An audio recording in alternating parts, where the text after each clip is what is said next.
wanted to write something that felt like it was modern and didn't when you watch it just remind you of what your life used to be like. It makes you think about how life is like and how it's continuing forward.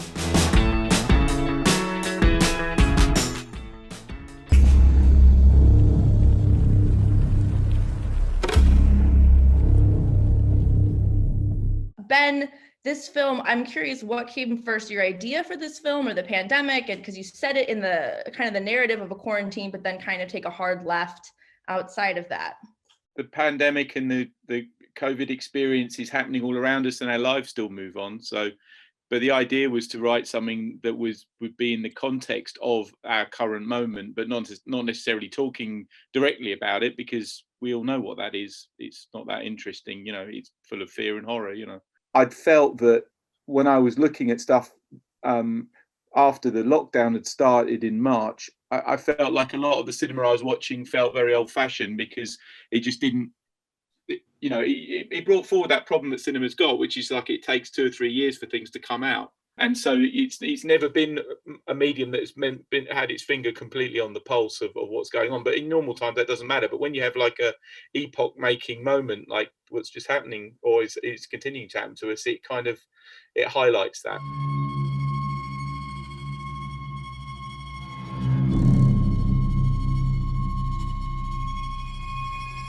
I remember just the standout thing for the script for me was the culmination at the end, and I just remember my mind just being like what have I just read? What does this mean?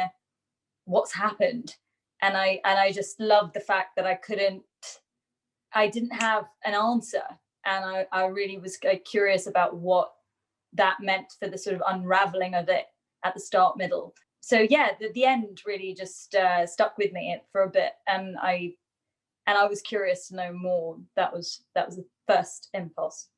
I read it super quickly, which is always a good sign, because that normally means that it's probably quite good. And yeah, super quickly, and there were bits in it which I was like, oh, what is this going to look like? And it's kind of a shame. I'm envious of the people that are going to watch it on a cinema screen, to be honest, because I think those particular bits that I was like, what is this going to be like?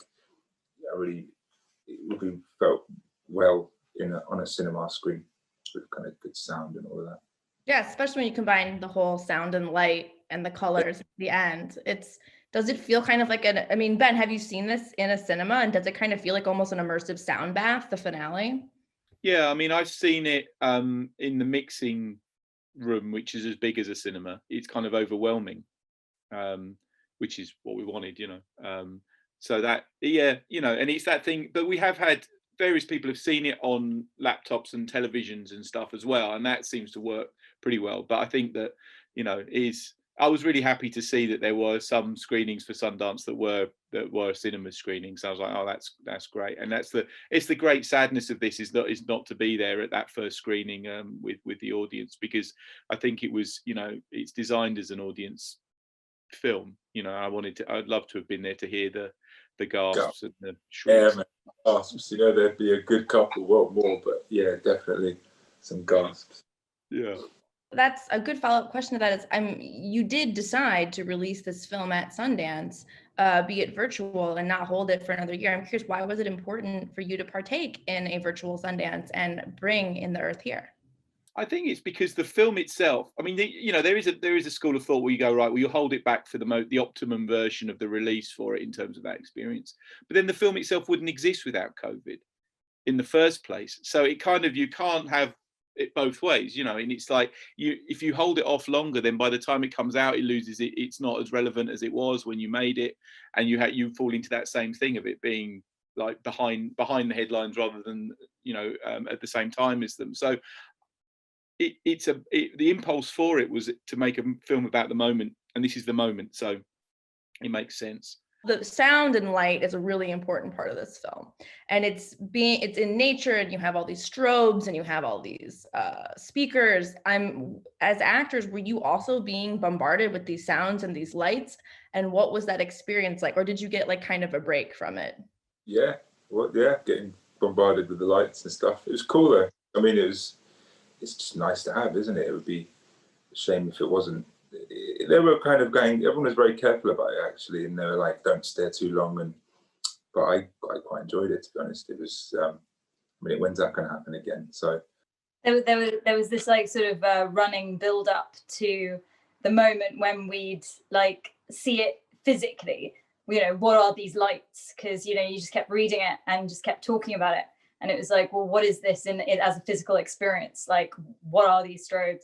And like, I remember seeing them for the first time and just being like, oh, wow, Christ, this is like, you know, and just sort of, yeah, like Joel said, I mean, it helped with the sort of like physical embodiment of what was going on at that time, because it was full on. And then, you know, with just being outside, I mean, the sounds are like for free. I mean, the rain and the wind and, you know, just stuff that just happens.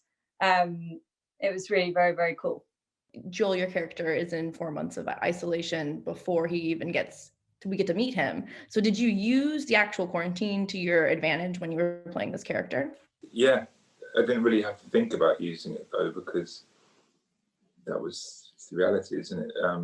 You know, I didn't consciously do it. It was very easy to do because we have been in isolation. So maybe in some kind of parallel universe where this film is made and there hasn't been a global pandemic, there's a different version of Joel kind of struggling with the idea of isolation. But It'd have locked you in a shed or something for 4 months to get it right.